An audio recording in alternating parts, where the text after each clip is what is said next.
അടക സുരേഷ് ബാബു, പൂച്ചക്കാര് മണി കെട്ടും.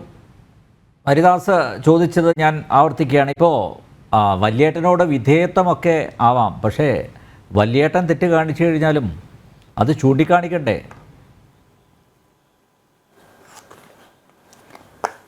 അല്ല, ഒരു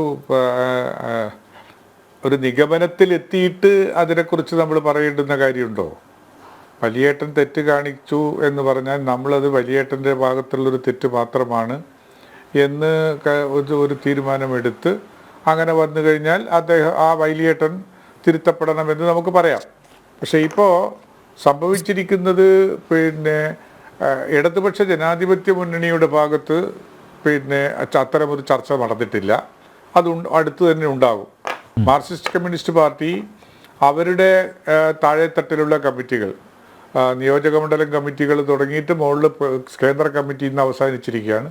അത് കഴിഞ്ഞ ഉടനെ ഇടതുപക്ഷ ജനാധിപത്യ മുന്നണി കക്ഷികളിലേക്കും ഈ ചർച്ചകളിലെത്തും. ഞങ്ങൾ ഓരോ കക്ഷികളും അവരവരുടേതായ രീതിയിലുള്ള ചർച്ചകളും അഭിപ്രായ ക്രോഡീകരണങ്ങളും ഉണ്ടാക്കിയിട്ടുണ്ട്.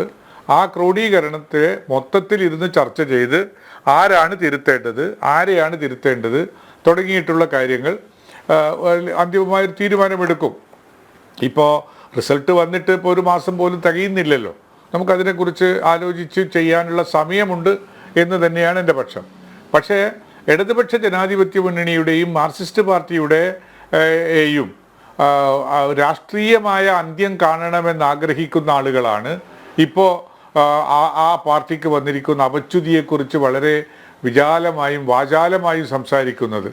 അതിൻ്റെ ലോജിക്ക് എനിക്ക് മനസ്സിലാകുന്നില്ല.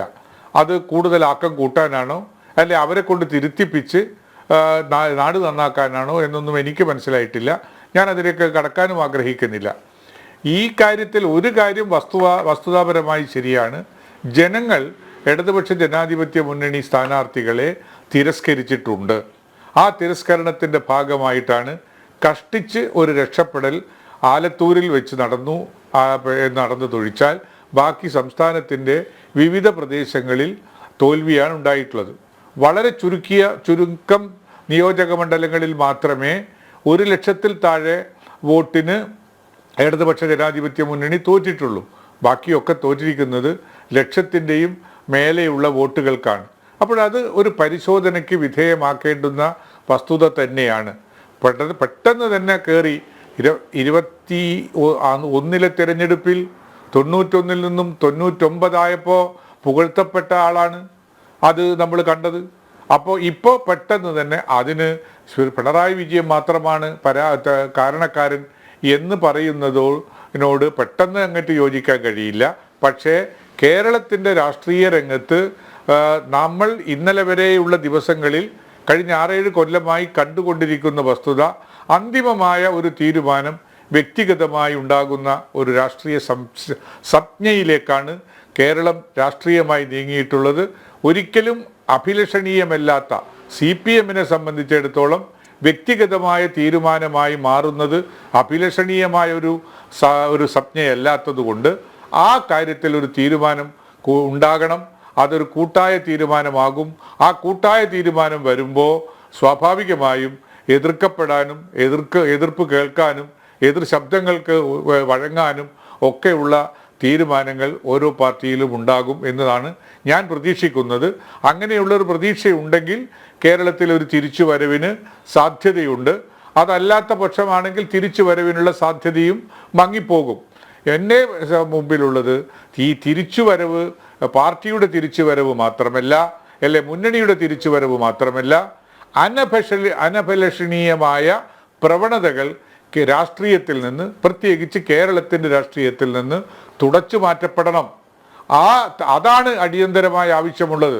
CPM-ഉം ഇടതുമുന്നണിയും തിരിച്ചു വരുമോ അല്ലയോ എന്നുള്ളതല്ല, മറിച്ച് ഭരണത്തിലിരിക്കുന്ന ആളുകളുടെ ശുഷ്കാന്തി കൊണ്ട്, അവരുടെ കർമ്മനിരതമായ പ്രവർത്തനങ്ങൾ കൊണ്ട്, അനഭിലഷണീയമായ പ്രവർത്തനങ്ങൾ ഏതൊക്കെ മണ്ഡലത്തിൽ കേരളത്തിൽ ഉണ്ടാകുന്നോ അതൊക്കെ തിരുത്തപ്പെടേണ്ടതാണ്, അല്ലെങ്കിൽ ഇല്ലാതാക്കപ്പെടേണ്ടതാണ്. ആ ഇല്ലാതാക്കപ്പെടുന്നതിന് എന്തെല്ലാം വേണം?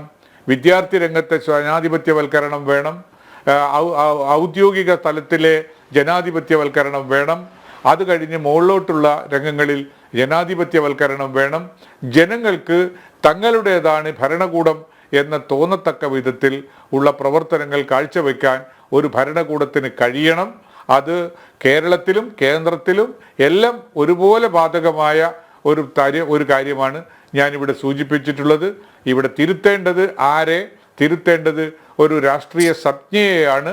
വ്യക്തിഗതമായ ഒരു തിരുത്തലുകൾ മാത്രമല്ല. അതിൽ വ്യക്തികൾ പെടും.